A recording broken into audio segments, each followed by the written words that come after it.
کون ہمارا technical expert کون ہے آپ بتائیں؟ ریاض صاحب کہہ رہے ہیں اس مسئلے پر جو ہے وہ ٹیکنیکل ایکسپرٹس کو بٹھانا چاہیے. کون ہے ایسا ٹیکنیکل ایکسپرٹ؟ کتنا ایک بدقسمتی کی بات ہے, کتنا اس ملک کا المیہ ہے کہ ہمارے جو ٹیکنیکل ایکسپرٹ جن کو ہم کہہ رہے ہیں نا, جن کو ہم کہہ رہے ہیں ٹیکنوکریٹس ہیں, یہ ٹیکنیکل ایکسپرٹ ہے, یہ آبی ذخائر کا ماہر ہے, یہ وہ سب بھی جو ہے نا وہ قوم پرستی میں بہے ہوئے ہیں. ہمارا ٹیکنیکل ایکسپرٹ جو ہے نا وہ بھی اپنی لسانی اور گروہی علاقائی وابستگی سے باہر نکلنے کو تیار نہیں ہے. یہی تو ہمارا ٹیکنیکل ایکسپرٹ ہے نا جو قوم کو بتاتا ہے کہ یہ ڈیم بن جائے گا تو اس سے تم لوگ جو ہے بھوکے مر جاؤ گے, پیاسے مر جاؤ گے. یہی تو ہمارے ٹیکنیکل ایکسپرٹوں نے بتایا اس قوم کو. یہ دنیا کا واحد ملک ہے جہاں کہتے ہیں اگر ڈیم بن گیا تو ملک ٹوٹ جائے گا. اب بتائیں یار اس قوم کا کیا علاج کریں گے آپ؟ جہاں ڈیم بننے سے جو ملک ٹوٹنے کا خطرہ ہوتا ہو, جہاں ڈیم بننے سے جو ہے اب اتنا پانی آ رہا ہے, ہزاروں کروڑوں پتہ نہیں کیا کچھ تباہی بربادی مچ گئی, اس کی کوئی ٹینشن نہیں ہے, اس کی پریشانی نہیں ہے. لیکن اگر اس پانی کو ذخیرہ کرنے کی آپ بات کریں گے تو کہیں گے کہ بھائی پاکستان کو خطرہ ہے. اب کیا کر سکتے ہیں آپ؟ انا للہ و انا الیہ راجعون کے علاوہ کیا اس قوم کو کیا کر سکتے ہیں؟ ہر آدمی تو یہاں ٹیکنیکل ایکسپرٹ ہے. جس نے میٹرک کا امتحان نہیں دیا وہ بھی آپ کو بتا رہا ہوتا ہے, سمجھا رہا ہوتا ہے کہ ڈیم بننے کے کیا کیا نقصانات ہیں, اور یہ ڈیم جو ہے وہ فلانی قوت کیوں بنانا چاہتی ہے. ہم سن رہے ہوتے ہیں بڑے وجہ سے ہڑتالیں ہو رہی ہیں. یہ پاکستان دنیا کا واحد ملک ہے یا ترقیاتی منصوبوں کے خلاف جو باقاعدہ احتجاج ہوتے ہیں. کون سے ملک کے اندر ہوتے ہیں؟ یہ سب ہمارے المیہ ہے نا. اس مسئلے کا حل کیا ہے؟ وہ ایاز صاحب کی بات ٹھیک ہے کہ ہم اپنی نااہلیوں کو, اپنی جو جہالت کو جو ہے ہم قدرتی آفت کا نام دیتے ہیں, انڈیا کی جارحیت کا جو ہے وہ نام دیتے ہیں. نہ قدرتی آفت ہے نہ انڈیا کی جارحیت ہے, صرف ہماری جہالت ہے, ہماری جو ہے بدماشی ہے, ہماری جو ایک ہم پاکستانی سے زیادہ جو ہے نا ایک لسانی اور گروہی جو وابستگی ہے ہماری, وہ رشتہ ہمارا زیادہ مضبوط ہو گیا ہے. یہ بہت خطرناک معاملہ ہے. ہم پاکستان کو بعد میں سوچتے ہیں, پہلے ہم اپنی لسانی وابستگی کو سوچتے ہیں, اور لسانی وابستگی کو بھی سوچتے میں بھی جو ہے نا ہمارے پہ جہالت کا غلبہ رہتا ہے. وہاں بھی ہمارے ساتھ علم نہیں چلتا, اس کو بھی ہم علمی بنیادوں پہ نہیں دیکھتے. دیکھ لیں اب یہ کیا ہوا اس ملک کے اندر, یہی اس کا حل ہے. جو تباہی مچ رہی ہے, یہ جو ہماری جو ہماری سوچ ہے, جو اس ملک کی جو قومی جماعتیں ہیں, جو اس ملک میں وزیر اعظم اور صدر پاکستان جیسے عہدوں پر رہی ہیں اور ہیں, وہ بھی اپنی علاقائی وابستگیوں سے اور لسانی وابستگیوں سے نکلنے کو تیار نہیں ہے. اور ان کے حوالے پاکستان ہے.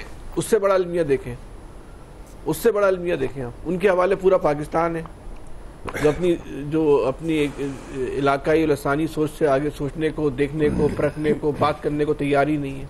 ہر معاملے کو وہ اس تناظر میں دیکھتے ہیں اور پاکستان چلا رہے ہیں. تو کیا ہونا ہے بھائی؟ یہی ہونا ہے جو ہو رہا ہے, اور کم برا ہو رہا ہے.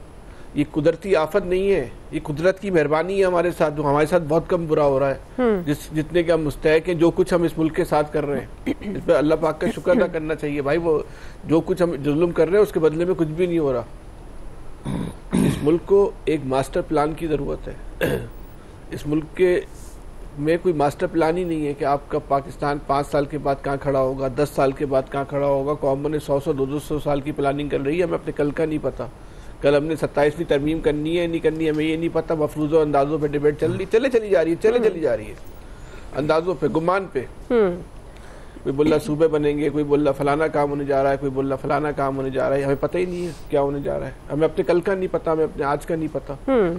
بہر اس ملک کو اگر بچانا ہے, اس ملک کا جو ہے نا وہ 100 سال کا ماسٹر پلان بنائے. اس پہ یہ سیاسی جماعتیں کم و مافیا زیادہ ہیں, ان کے دستخط لیں کہ بھائی اب اس پہ جو ہے نا تبدیل نہیں کرنا. تمہاری تم نے عمر گزار لی, اپنی عمر کے آخری اسٹیج پہ پہنچ چکے ہو. جو نسلیں آنے والی ہیں ان پہ رحم کر جاؤ, ان پہ رحم کر جاؤ. ان کو کیا پاکستان دے کے جا رہے ہو, ان کو کس طرح وہ زندہ رہیں گی. تو اس ماسٹر پلان پہ تمام جماعتیں جو ہیں وہ دستخط کریں کہ اب اس کو ہم نے چھیڑنا نہیں ہے. جو بھی حکومت آئے گی اس پہ امپلیمنٹ کرے گی, چاہے وہ فارم 45 کی ہو, 47 کی ہو, دھاندلی سے آئے, ایمانداری سے آئے, جیسے بھی آئے, اس کو لے کے ہم نے چلنا ہے. تو شاید ہم اپنے آنے والے کل کو اچھا کر لیں. بس صورت دیگر تو صرف تباہی ہے. جی نوید صاحب, کیا پھر یہ جو 100 سالہ ماسٹر پلان ہے یہ مسئلے کا حل ہے؟ اور جو ایک ول کی بات ہے ابھی بھی وہی نظر نہیں آتی انفارچونیٹلی, تو یہ ول آئندہ آنے والے دنوں میں نظر آئے گی؟ وہ جو بات ہو رہی ہے قومی سلامتی کے طور پر موسمیاتی تبدیلی کو نمٹنا ہوگا، تو آپ سمجھتے ہیں کہ ایسی کسی اسٹریٹجی کی طرف جا رہی ہے گورنمنٹ؟ اچھا دیکھیں دعا، ایک چیز جو لیک آف پلاننگ جو ہے یا پور گورننس ہے، اس کو کبھی قدرت کے اوپر ڈال دیا، کبھی اس کو انڈیا کے اوپر ڈال دیا، کبھی اس کو پچھلی حکومتوں کے اوپر ڈال دیا، اپنی نااہلی کو چھپانے کے لیے، اپنی لیک آف پلاننگ کو اور ایبسنس آف پلاننگ کو چھپانے کے لیے آپ اس کے لیے جواز ڈھونڈتے ہیں۔ بار بار یہ بات کہی جاتی ہے کہ جی وہ بارش ہو گئی، زیادہ بارش ہوتی ہے، زیادہ پانی آتا ہے۔ بھائی زیادہ پانی آتا ہے تو آپ کیا کر رہے ہیں؟ سب سے امپورٹنٹ چیز تو یہ ہوتی ہے نا، گورنمنٹ بیٹھی ہوئی ہے۔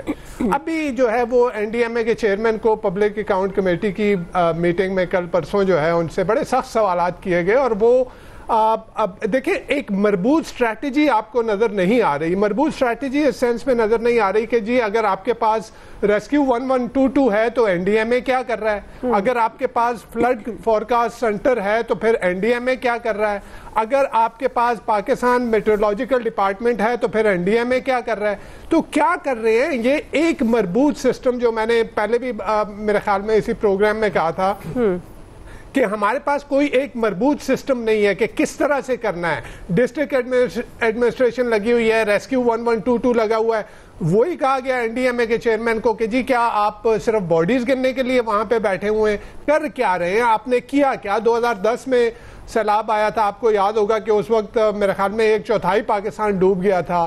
ہم نے اس سے کوئی سبق نہیں سیکھا۔ 2022 میں آپ کا سیلاب آیا تھا، 2022 میں $40 ارب کا نقصان ہو گیا آپ کی معیشت کو، تقریباً 2000 کے قریب لوگ جو ہے وہ جا بحق ہو گئے۔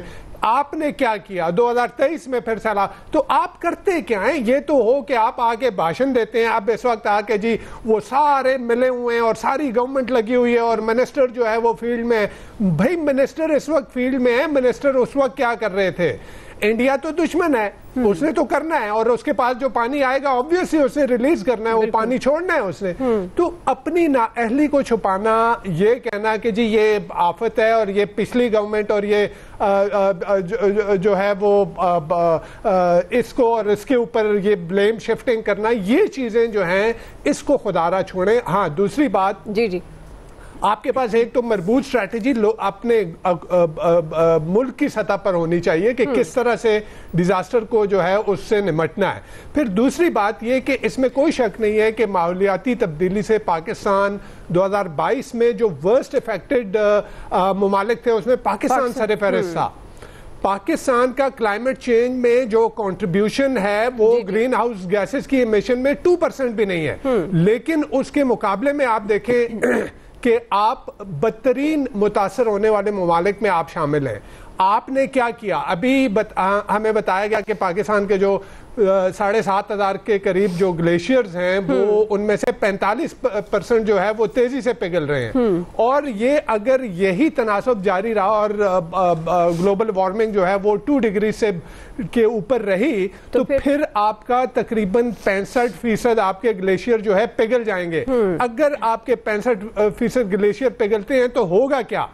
ہوگا یہ کہ آپ کے ملک میں ڈراؤٹ آئے گا، قحط سالی آئے گی۔ اسی وجہ سے یہ جو کہا جا رہا ہے کہ جی فوڈ سیکیورٹی، یہ آپ کی نیشنل سیکیورٹی کے ساتھ، اس وقت نیشنل سیکیورٹی جو آپ کو سیکیورٹی کے خطرات ہیں اس سے بڑا خطرہ ہے یہ، لیکن آپ اس کے لیے کر کیا رہے ہیں؟ ڈپلومیٹکلی آپ کیا کر رہے ہیں؟ دنیا کو کیا بتا رہے ہیں کہ جی ہمارا کنٹریبیوشن کیا ہے اس کلائمیٹ چینج میں، اور ہم اتنے بری طرح سے متاثر ہو رہے ہیں۔ تو ہمیں لوکل سطح پہ بلیم شفٹنگ کو خدارا اس کو چھوڑیں، ٹھیک ہے، اس کو قدرت پہ نہ ڈالیں، اس کو انڈیا پہ نہ ڈالیں، اس کو پچھلی گورنمنٹس کے اوپر